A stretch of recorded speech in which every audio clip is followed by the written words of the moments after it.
எல்லோரும் விரும்பி வலதுசாரி அரசியலை உயர்த்தி பிடிக்கவில்லை. அம்பேத்கர் இயக்கங்களை சார்ந்தவர்களோடு பேசுகிற போது தெரிகிறது வேற என்ன வழி என்றுதான் கேட்கிறார்கள். ஒரு காலத்தில் காங்கிரஸை நம்பினார்கள், இன்றைக்கு பாரதிய ஜனதாவோடு இருக்கிறார்கள். அவர்கள் ஆட்சி அதிகார பீடத்தில் இருக்கிறார்கள் என்பதற்காக அவர்களோடு ஒட்டி கொண்டிருக்கிறார்கள் என்று நாம் மதிப்பீடு செய்துவிடக் கூடாது. அவர்கள் இவர்களை அணுகுகிறார்கள், அதனால் அவர்களோடு இணைந்திருக்கிறார்கள் என்கிற ஒரு பார்வையும் தேவைப்படுகிறது. ஏதோ ஒரு தேவையின் அடிப்படையிலாவது அவர்கள் அணுகுகிறார்கள், வாக்கு வங்கி அடிப்படையிலாவது அணுகுகிறார்கள். நமக்கு வாக்கு வங்கி என்பதை கூட பொருட்படுத்த வேண்டாம், அரசியல் படுத்தப்பட வேண்டிய தேவை இருக்கிறது. இந்த நாட்டையும் மண்ணையும் மக்களையும் காப்பாற்றுவதற்கு இங்கே அடையாள அரசியலை முதலில் தகர்த்தெறிய வேண்டும். அடையாள அரசியல் எங்கே போய் நிற்கிறது? எனக்கு அம்பேத்கர் தலைவர் இல்லை என்று சொல்லுகிற நிலை இன்றைக்கு தமிழ்நாட்டில் வந்திருக்கிறது. தலித் சமூகத்தை சார்ந்தவர்களே, அம்பேத்கர் எங்களுக்கு தலைவர் இல்லை, எங்கள் சாதிக்கென்று தனி தலைவர் இருக்கிறார். ஒருபுறம் ரெட்டமலை சீனிவாசன் எங்கள் தலைவர், இமானுவேல் சேகரன் எங்கள் தலைவர், ஒண்டி வீரன் எங்கள் தலைவர் என்று இந்த அடையாளங்களை உயர்த்தி பிடிக்கிற போது அம்பேத்கர் எங்களுக்கு தேவையில்லை என்கிற நிலை உருவாகிறது. தேவைப்படாமல் போய்விடும். அடையாள அரசியல் அப்படி கொண்டு போய் நிறுத்துகிறது, அப்படி ஒரு பாதிப்பை அது ஏற்படுத்துகிறது.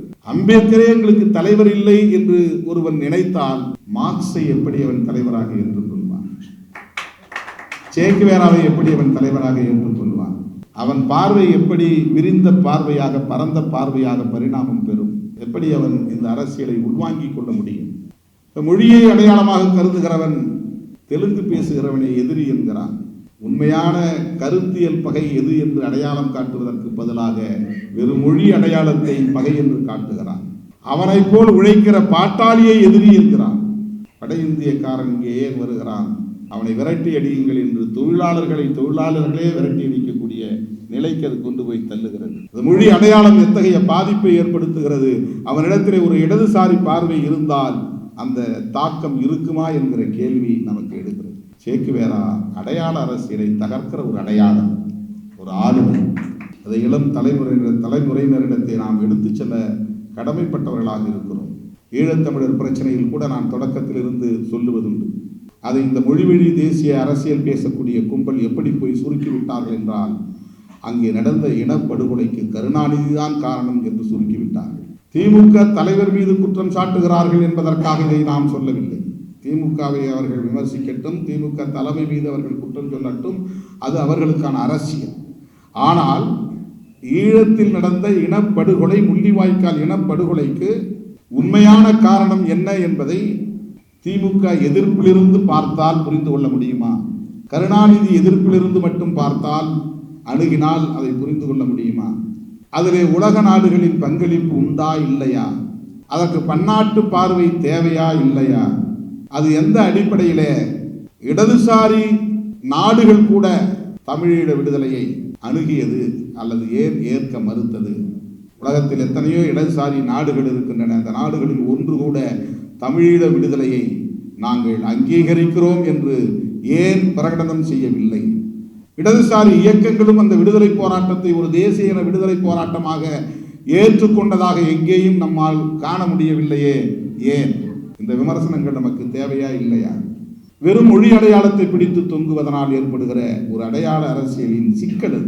ஆகவே அங்கேயும் நமக்கு ஒரு இடதுசாரி பார்வை தேவைப்படுகிறது, பன்னாட்டு பார்வை தேவைப்படுகிறது. அதை அணுகுவதிலே ஒரு பன்னாட்டு பார்வை கொண்ட அணுகுமுறை தேவைப்படுகிறது. இல்லை என்றால் பிரச்சனைகளை நம்மால் புரிந்து கொள்ள முடியாது. இன்றைக்கு பாரதிய ஜனதா, RSS போன்றவர்கள் வலிமை பெற்று வர்ணாசிரம தர்ம முறையிலான சமூக கட்டமைப்பை பாதுகாக்க வேண்டும் என்பதில், மதவழி தேசியத்தை கட்டமைக்க வேண்டும் என்பதில், அரசமைப்பு சட்டத்தையே நீர்த்து போக செய்ய வேண்டும் என்பதில் இன்றைக்கு குறியாக செயல்பட்டு கொண்டிருக்கிறார்கள். அவர்களை எதிர்ப்பதிலே இடதுசாரிகள் மிக தெளிவாகவும் உறுதியாகவும் இருக்கிறார்கள். ஆனால் தேர்தல் களத்தில் எண்ணிக்கை பலம் குன்றியவர்களாக இருக்கிறார்கள். முக்கியமானது ஒரு காலகட்டத்தில் இந்த மொழிபெயர்ப்பு நூல்கள் தமிழ் சமூகத்தில் ஒப்படைக்கப்பட்டிருக்கிறது. இந்த மொழிபெயர்ப்பு குறித்து தோழர்கள் தீபலட்சுமி அவர்களை மனமாற பாராட்டி இருக்கிறார்கள். அவர்களோடு சேர்ந்து நானும் தீபலட்சுமி அவர்களை நெஞ்சார பாராட்டுகிறேன். நானும் ஒட்டகப்பாளையத்தில் நீண்ட நாள் தங்கி இருந்தேன். அங்கேதான் எழுத்தாளர் ஜெயகாந்தன் அவர்களின் வீடு இருக்கிறது என்பது எனக்கு சொல்லப்பட்டது.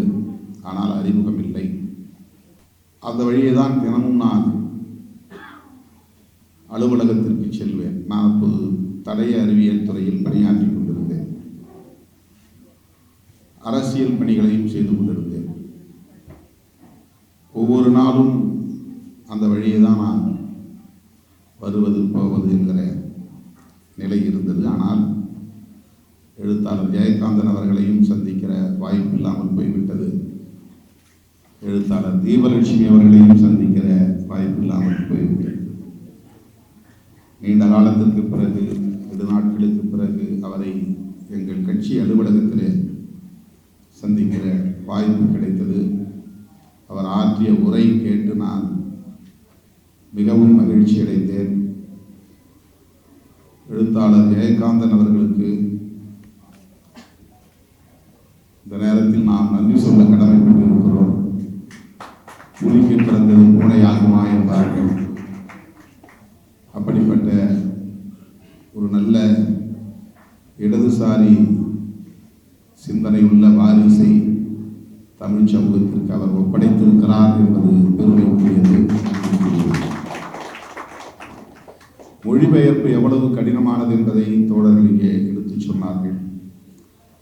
அந்த பணியை ஏற்று அவர் எவ்வளவு பெரிய நூலை 2 பாகங்களாக 8 மாதங்களில் சிறப்புற படைத்து தந்திருக்கிறார் என்பது போற்றுதலுக்குரியது. வந்ததும் அவரிடத்திலே நான் ஒரு கருத்தை பதிவு செய்தேன். வழக்கமாக நூல் வெளியீட்டு விழாவுக்கு செல்லுகிற போது கடைசி நேரத்தில் தான் புத்தகங்கள் கிடைக்கும், அல்லது ஓரிரு நாட்களுக்கு முன்னதாக கிடைக்கும். இருக்கிற பணிச்சுமைகளில் புத்தகங்களை புரட்டி பார்க்க நேரம் கிடைக்காது. அந்த விழாவுக்கு புறப்படுகிற நேரத்தில் பயணப்படும் போது வண்டியிலே முன்னுரையை படித்து அதிலிருந்து சில தகவல்களை எடுத்து மேடையிலே பேசுவது வழக்கம்.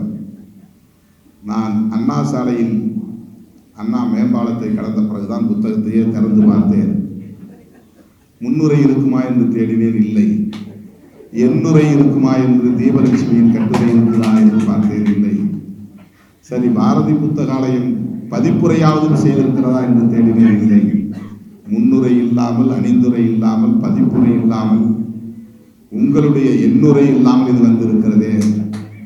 இப்படி ஒரு புத்தகத்தை இப்போதுதான் நான் முதல் முறையாக பார்க்கிறேன். ஏன் எழுதவில்லை என்று சொன்னேன் என்று கேட்டேன். அப்படி இருந்தால் நான் படித்திருப்பேன். இந்த அணிந்துரை எழுதக்கூடியவர்கள் புத்தகத்தை முழுமையாக படித்து ஒரு 4 பக்கம் எழுதுவார்கள். அதுவே எங்களை போன்றவர்களுக்கு போதும். அந்த அணிந்துரையில் இருக்கிற செய்திகளை உள்வாங்கிக் கொண்டு அதை வைத்துக்கொண்டு 1 மணி நேரம் பேசக்கூடியவர்கள் நாங்கள். அதெல்லாம் இல்லாமல் மிகப்பெரிய ஏமாற்றமாகிவிட்டது. எனக்கு புத்தகத்தை திறந்து பார்த்து எனக்கு ஒரு மாதிரி ஆகிவிட்டது. சரி, படித்துதான் பார்ப்போம் என்று முதல் பக்கத்தை ஒரு 3-4 பக்கங்களை படித்தேன். எனக்கு அதிர்ச்சி காத்திருந்தது. சேக்குவாராவுடைய குடும்பத்தை சார்ந்தவர்களுக்கும் கூட ஜோதிட நம்பிக்கை இருந்திருக்கிறது. பிறந்த நாள் இறந்த நாள் குறித்த விவாதங்கள் அப்போதே நடந்திருக்கிறது என்பது முதலில் அதுதான் தொடங்குகிறது. ஆகவே இந்த நூலை படித்துவிட்டு பேசுவதற்கான ஒரு வாய்ப்பு எனக்கு கிடைக்கவில்லை. இவ்வளவு பெரிய பாகத்தை, 2 பாகத்தை, கிட்டத்தட்ட 1000 பக்கங்களை படிப்பதற்கு இயலாது. ஆனால் சேக்குவேராவை பற்றி நாம் ஓரளவுக்கு அறிந்திருக்கிறோம். 21ஆம் நூற்றாண்டு இளைய தலைமுறையினர் ஒவ்வொருவரும் உச்சரிக்கக்கூடிய புரட்சிகர ஒரு பெயர் சேக்குவேரா. இடதுசாரி அரசியலின் மீது நம்பிக்கை உள்ளவர்கள் ஒவ்வொருவரும் உச்சரிக்கிற ஒரு புரட்சி அடையாளம் சேக்குவேரா. அடையாள அரசியலை தகர்த்தெறியக்கூடிய ஒரு அடையாளம் சேக்குவேரா. அடையாள அரசியலுக்குள் சிக்கிக் கொள்ளக்கூடாது என்பதை நமக்கு உணர்த்தக்கூடிய ஒரு வரலாறு சேக்குவேராவின் வரலாறு. தோழர் தீபலட்சுமி அவர்கள் இந்த நூலை பற்றி நீங்கள் தெரிந்து கொள்ள வேண்டும் என்றால் பின்பக்கத்திலே இருப்பதை படியுங்கள் என்று சொன்னார். அது ஜான் லீ ஆண்டர்சன் பற்றிய குறிப்பு தானே என்று சொன்னேன். அதன் பிறகு படித்து பார்த்தேன். அதிலே சொல்லப்பட்டிருக்கிற இந்த ஓரிரு பத்திகளில் சொல்லப்பட்டிருக்கிற செய்தி நமக்கு சே குவேராவை எப்படிப்பட்ட ஆளுமை என்பதை உணர்த்துகிறது.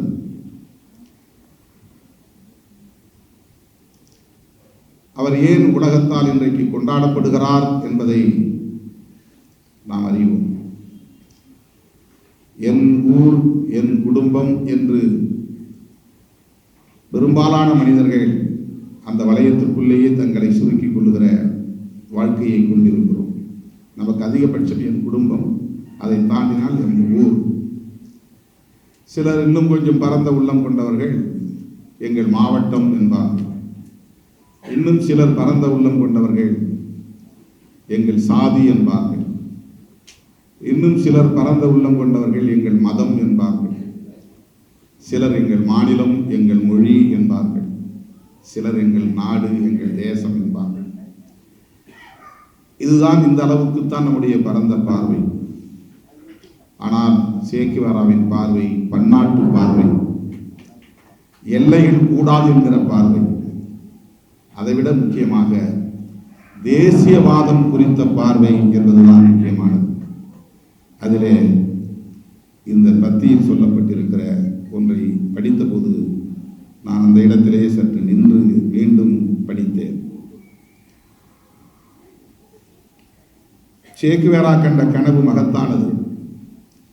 லத்தீன் அமெரிக்க நாடுகள் அனைத்தையும், பின்பு உலகின் வளரும் நாடுகள் அனைத்தையும் ஆயுத புரட்சியின் மூலம் ஒருங்கிணைத்து என்றென்றைக்குமாக வறுமை, அநீதி, மக்களை பல நூற்றாண்டுகளாய் சுரண்டி ரத்தம் சிந்த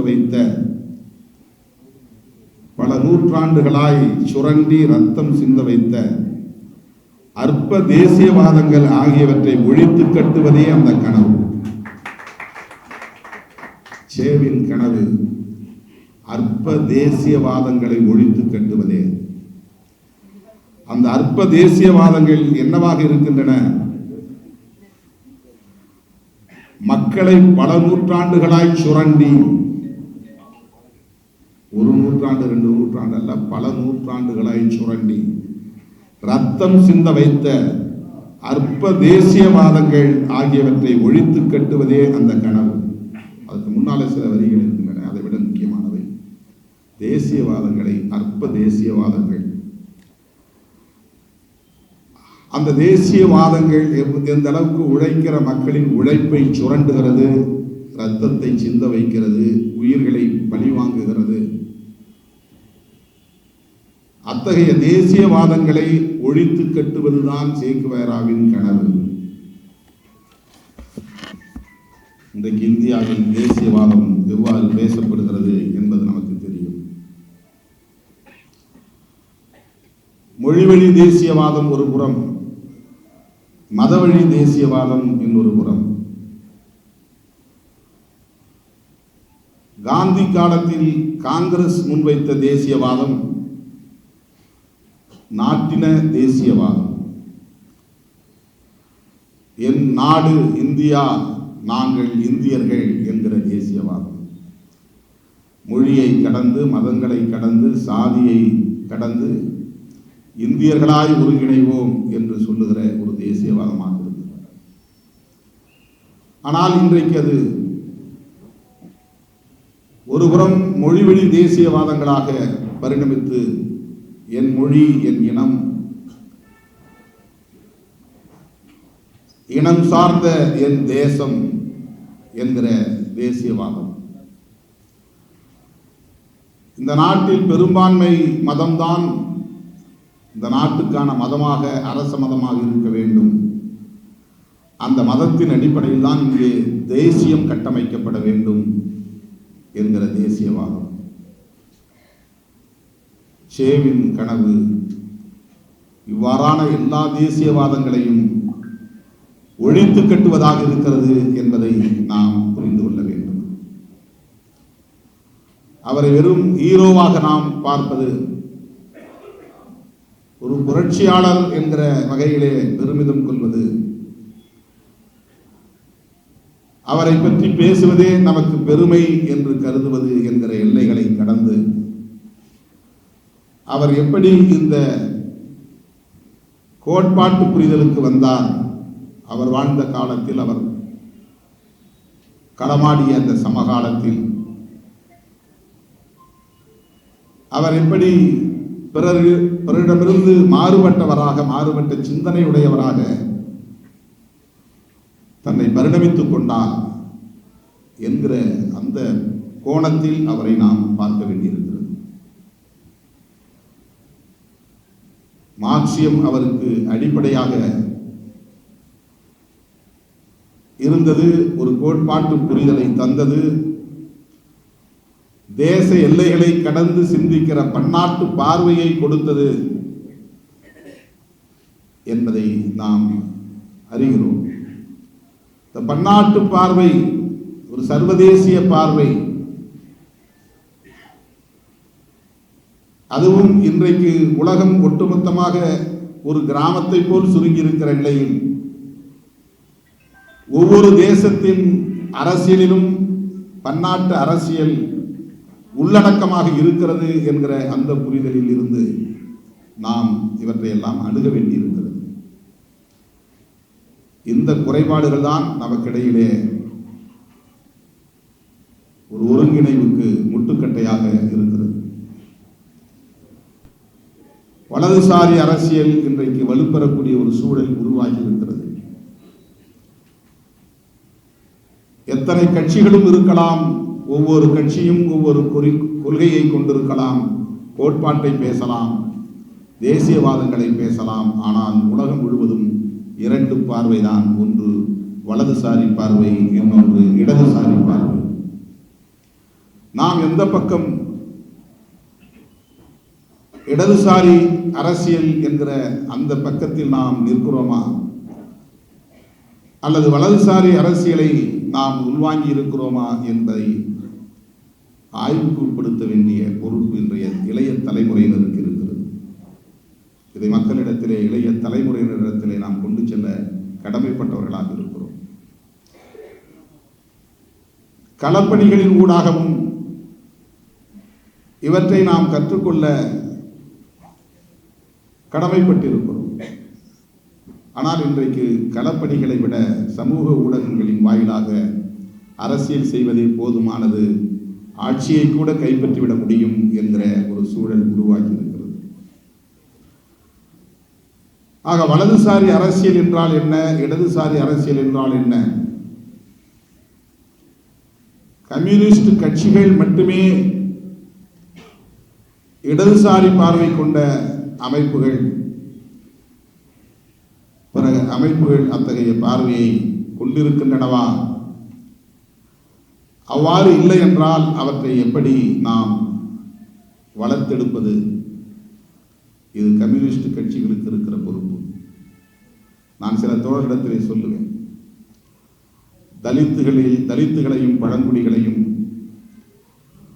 அவர்களை தலித்துகளாக பழங்குடிகளாக பார்க்காமல் உழைக்கும் பாட்டாளி வர்க்கமாக அணுகி அவர்களை அரசியல்படுத்தி இடதுசாரி திசை வழியிலே வழிநடத்த வேண்டிய பொறுப்பு இடதுசாரி இயக்கங்களுக்கு இருக்கிறது.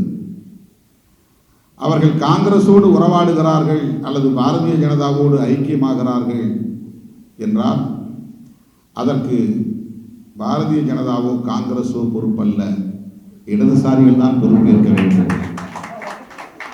அவர்களை சாதியவாதிகளாக விலக்கி வைத்துவிட்டு அவர்களை அடையாள அரசியலுக்கு ஆட்பட்டு கிடக்கிறார்கள் என்று ஒதுக்கி வைத்துவிட்டு அவர்களோடு உறவாடுவதையே தவிர்த்துவிட்டு இடதுசாரிகள் பயணிக்கக்கூடாது. அந்த பாட்டாளி வர்க்கத்தை அரசியல்படுத்த வேண்டிய பொறுப்பு இடதுசாரிகளுக்கு இருக்கிறது, இடதுசாரி இயக்கங்களுக்கு இருக்கிறது. பாரதிய ஜனதா கட்சியால் மாயாவதியோடு நட்பு கொண்டாட முடிகிறது, ராம்தாஸ் அத்வாலேவை கூட்டணியிலே சேர்த்துக் கொள்ள முடிகிறது, இதர அரசியல் அம்பேத்கர் இயக்க அரசியல் தலைவர்களை தங்கள் அணியிலே அவர்களை இணைத்துக் கொள்ள முடிகிறது. ஏன்?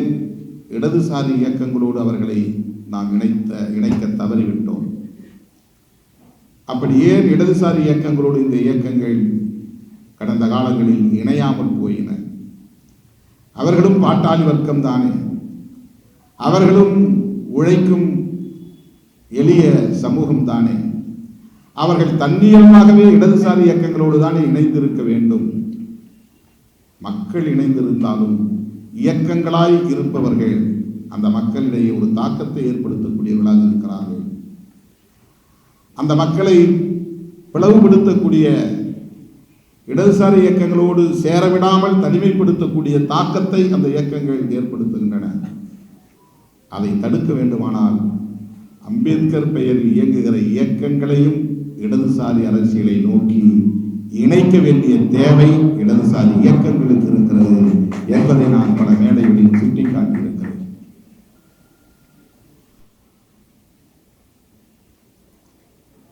அதை நான் ஒரு குற்றமாகவோ குறையாகவோ சொல்லவில்லை. அந்த தேவை இருப்பதை சுட்டிக்காட்டுகிறேன். எனக்கு தெரிந்து புரட்சியாளர் அம்பேத்கர் காலத்திலிருந்தே தலித் இயக்கங்கள் இடதுசாரி இயக்கங்களோடு அவ்வளவு இணக்கமாக இல்லை. களத்தில் இணைந்து பணியாற்றியதாக சான்றுகள் இல்லை. இதை நாம் சுய விமர்சனம் செய்தாக வேண்டும், ஆய்வுக்கு உட்படுத்தியாக வேண்டும். அம்பேத்கர் பெயரில் இயங்குகிற அத்தனை இயக்கங்களும் இடதுசாரிகளோடு நிற்க வேண்டும். எதிர்காலத்திலாவது இது நிகழ வேண்டும். அதற்கான செயல் திட்டம் நமக்கு தேவை, அதற்கான பார்வை நமக்கு தேவை. அம்பேத்கர் இயக்கங்கள் எல்லாம் சாதியவாத இயக்கங்கள் தான் என்று நாம் புறந்தள்ளிவிட முடியாது. மொழிவழி தேசிய பேசுகிற அமைப்புகள் எல்லாம் குறுகிய கண்ணோட்டம் கொண்டவை என்று நாம் புறந்தள்ளிவிட முடியாது. அந்த இளைஞர்களிடையே அல்லது இயக்கங்களிடையே ஊடுருவ வேண்டிய தேவை இருக்கிறது. அவர்களை நம்மோடு இணைத்துக் கொள்ள வேண்டிய தேவை இருக்கிறது. இடதுசாரி அரசியல் என்பது இன்றைக்கு ஒரு வரலாற்று தேவையாக மாறி இருக்கிறது. ஒரு வரலாற்று தேவையாக மாறி இருக்கிறது.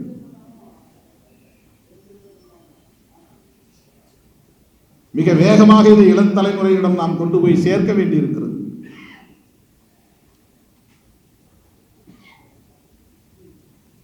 தேர்தல் அரசியலில் நமக்கு வெற்றி தோல்வி இருக்கலாம், தோல்வியை கூட இருக்கட்டும், 100 விழுக்காடு தோல்வியை கூட இருக்கட்டும். ஆனால் மக்களை அரசியல் படுத்த வேண்டிய பொறுப்பு இடதுசாரி இயக்கங்களுக்கு மிகப்பெரிய அளவிலே இருப்பதாக நான் உணர்கிறேன். அதை எதிர்பார்க்கிறேன். சேக்வேரா போன்ற ஆளுமைகள் குறித்து இளம் தலைமுறையினர் அறிந்து கொள்ள வேண்டும். என்னுடைய மொழி, என்னுடைய நாடு, என்னுடைய மதம், என்னுடைய இனம் என்று அவர் சுருங்கி கிடக்கவில்லை, தன்னை சுருக்கிக் கொள்ளவில்லை. ஏகாதிபத்தியத்தை எந்த வடிவத்தில் இருந்தாலும் எதிர்க்க வேண்டும். போராடுகிற மக்கள் தான் நம்முடைய தோழர்கள். தேச எல்லைகள் நமக்கு ஒரு தடையாக இருக்கக்கூடாது, அது ஒரு வரம்பாக இருக்கக்கூடாது என்று தேசியவாதங்களையே புறந்தள்ள வேண்டும் என்கிற பார்வை. இடதுசாரி பார்வை வந்தால் நமக்கு தேசியவாதம் என்கிற அரசியல் தேவைப்படாது. இடதுசாரி பார்வை வந்தால் அடையாள அரசியல் தேவைப்படாது. சாதி அடையாளமோ, மத அடையாளமோ, மொழி அடையாளமோ, அந்த அடையாள அரசியல் தேவைப்படாது. இடதுசாரி அரசியல் அவற்றையெல்லாம் தகர்த்து எறிந்துவிடும். ஆகவே இன்றைய பற்றாக்குறை என்பது இடதுசாரி அரசியல் பார்வைதான் இந்த தேசத்தின் பற்றாக்குறையாக இருக்கிறது என்று நான் பார்க்கிறேன். அதை வலிமைப்படுத்துவதிலே நாம் கூடுதல் அக்கறை செலுத்தினால் மட்டும்தான் வலதுசாரி அரசியலை வீழ்த்த முடியும். எல்லோரும் விரும்பி வலதுசாரி அரசியலை உயர்த்தி பிடிக்கவில்லை. அம்பேத்கர் இயக்கங்களை சார்ந்தவர்களோடு பேசுகிற போது தெரிகிறது வேற என்ன வழி என்றுதான் கேட்கிறார்கள். ஒரு காலத்தில் காங்கிரஸை நம்பினார்கள், இன்றைக்கு பாரதிய ஜனதாவோடு இருக்கிறார்கள். அவர்கள் ஆட்சி அதிகார பீடத்தில் இருக்கிறார்கள் என்பதற்காக அவர்களோடு ஒட்டி கொண்டிருக்கிறார்கள் என்று நாம் மதிப்பீடு செய்துவிடக் கூடாது. அவர்கள் இவர்களை அணுகுகிறார்கள், அதனால் அவர்களோடு இணைந்திருக்கிறார்கள் என்கிற ஒரு பார்வையும் தேவைப்படுகிறது. ஏதோ ஒரு தேவையின் அடிப்படையிலாவது அவர்கள் அணுகுகிறார்கள், வாக்கு வங்கி அடிப்படையிலாவது அணுகுகிறார்கள். நமக்கு வாக்கு வங்கி என்பதை கூட பொருட்படுத்த வேண்டாம், அரசியல்படுத்தப்பட வேண்டிய தேவை இருக்கிறது. இந்த நாட்டையும் மண்ணையும் மக்களையும் காப்பாற்றுவதற்கு இங்கே அடையாள அரசியலை முதலில் தகர்த்தெறிய வேண்டும். அடையாள அரசியல் எங்கே போய் நிற்கிறது? எனக்கு அம்பேத்கர் தலைவர் இல்லை என்று சொல்லுகிற நிலை இன்றைக்கு தமிழ்நாட்டில் வந்திருக்கிறது. தலித் சமூகத்தை சார்ந்தவர்களே, அம்பேத்கர் எங்களுக்கு தலைவர் இல்லை, எங்கள் சாதிக்கென்று தனி தலைவர் இருக்கிறார். ஒருபுறம் ரெட்டமலை சீனிவாசன் எங்கள் தலைவர், இமானுவேல் சேகரன் எங்கள் தலைவர், ஒண்டி வீரன் எங்கள் தலைவர் என்று இந்த அடையாளங்களை உயர்த்தி பிடிக்கிற போது அம்பேத்கர் எங்களுக்கு தேவையில்லை என்கிற நிலை உருவாகிறது. தேவைப்படாமல் போய்விடும். அடையாள அரசியல் அப்படி கொண்டு போய் நிறுத்துகிறது, அப்படி ஒரு பாதிப்பை அது ஏற்படுத்துகிறது. அம்பேத்கரே எங்களுக்கு தலைவர் இல்லை என்று ஒருவன் நினைத்தால் மார்க்ஸை எப்படி அவன் தலைவராக ஏற்றுக்கொள்வான்? சேக்குவேராவை எப்படி அவன் தலைவராக ஏற்றுக்கொள்வான்? அவன் பார்வை எப்படி விரிந்த பார்வையாக, பரந்த பார்வையாக பரிணாமம் பெறும்?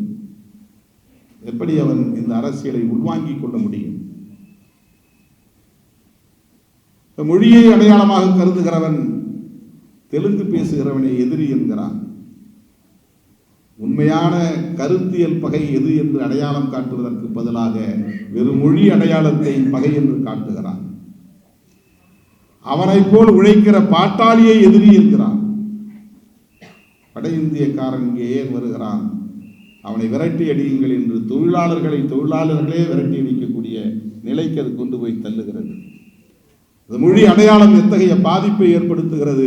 அவனிடத்திலே ஒரு இடதுசாரி பார்வை இருந்தால் அந்த தாக்கம் இருக்குமா என்கிற கேள்வி நமக்கு எடுக்கிறது. சேக்குவேரா அடையாள அரசியலை தகர்க்கிற ஒரு அடையாளம், ஒரு ஆளுமை. அதை இளம் தலைமுறையினரிடத்தை நாம் எடுத்து செல்ல கடமைப்பட்டவர்களாக இருக்கிறோம். அந்த பக்கத்திலே இந்நூல் பறந்து விரிந்த பன்னாட்டு பார்வையை கொண்டிருக்கிறது என்று முடிகிறது. ஈழத்தமிழர் பிரச்சனையில் கூட நான் தொடக்கத்தில் இருந்து சொல்லுவதுண்டு. அதை இந்த மொழிவழி தேசிய அரசியல் பேசக்கூடிய கும்பல் எப்படி போய் சுருக்கிவிட்டார்கள் என்றால், அங்கே நடந்த இனப்படுகொலைக்கு கருணாநிதி தான் காரணம் என்று சுருக்கிவிட்டார்கள். திமுக தலைவர் மீது குற்றம் சாட்டுகிறார்கள் என்பதற்காக இதை நாம் சொல்லவில்லை.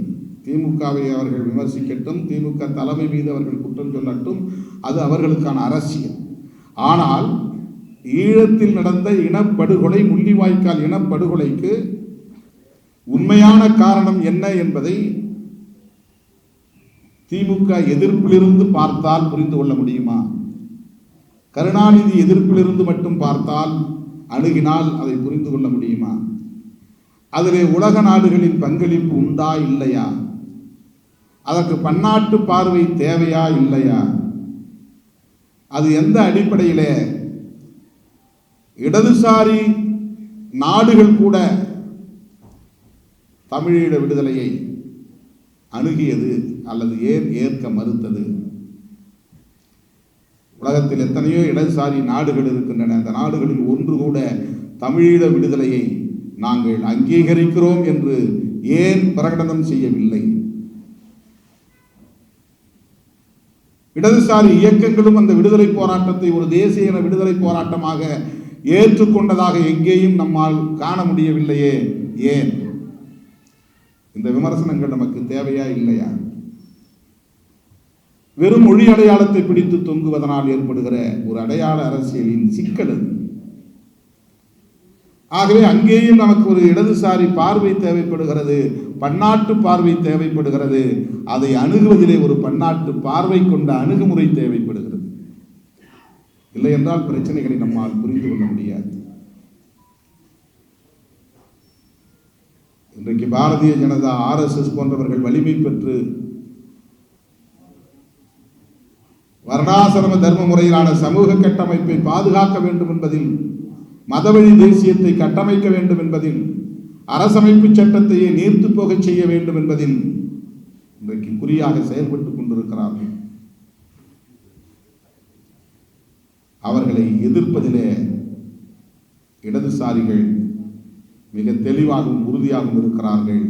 ஆனால் தேர்தல் களத்தில் எண்ணிக்கை பலம் குன்றியவர்களாக இருக்கிறார்கள்.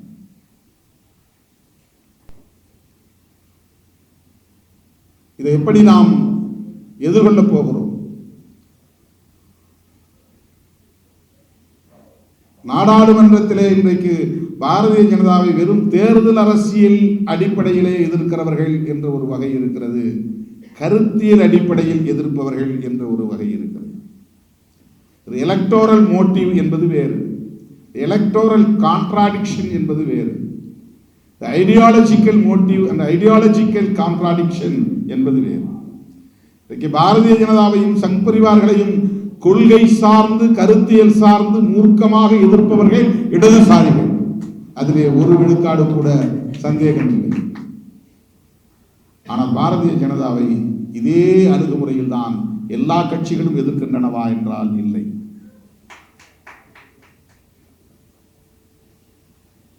ஐடியாலஜிக்கல் கான்ட்ராடிக்ஷன் என்பதுதான் மிக முக்கியமானது.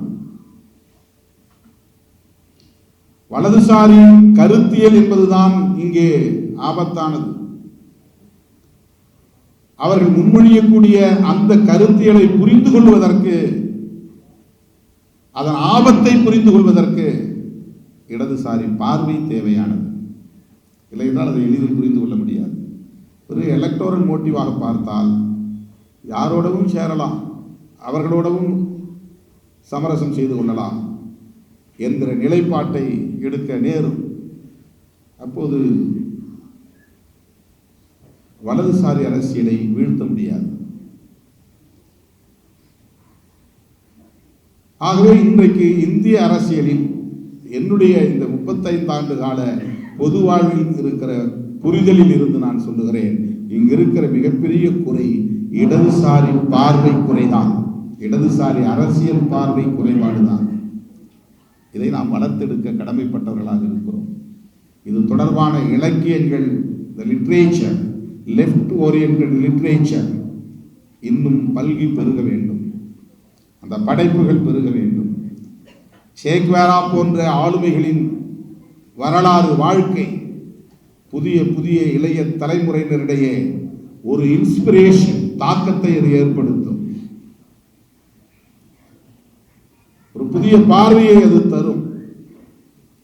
ஆகவேதான் நான் தொடக்கத்தில் சொன்னேன், இது சரியான ஒரு காலகட்டத்தில் இந்த மொழிபெயர்ப்பு தமிழ் சமூகத்திற்கு வந்திருக்கிறது.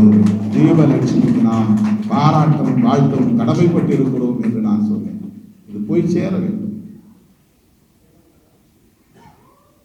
விடுதலை சிறுத்தைகளுக்கு அந்த புரிதல் இருப்பதனால் எத்தனை இடர்கள் இருந்தாலும், விமர்சனங்கள் இருந்தாலும், எல்லாவற்றையும் தாண்டி எப்போதும் இடதுசாரிகளோடு நாங்கள் கைகோர்த்து இருக்கிறோம் என்பதை ஒரு உறுதியான நிலைப்பாடாக நாங்கள் எடுத்திருக்கிறோம். அதன்படி பயணிக்கிறோம். எல்லா களத்திலும் கைகோர்த்து நிற்கிறோம்.